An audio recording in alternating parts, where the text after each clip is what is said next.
How to create Binance account. Hello everyone, welcome to our channel. Let's see how we can do it. For this, just simply search for Binance on your browser, or you can search for Binance on your App Store or Play Store and download the application. After that, open it up, and here you get the option either to sign in or sign up. Simply click on this option of sign up in order to create an account on it. So this is how it will appear.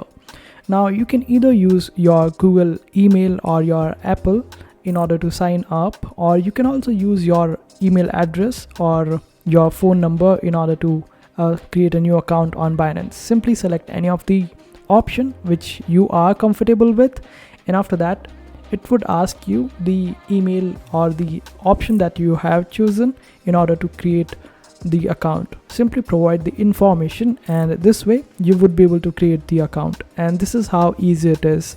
I hope this video was helpful. Make sure to hit that like button and also subscribe to our channel for more helpful videos.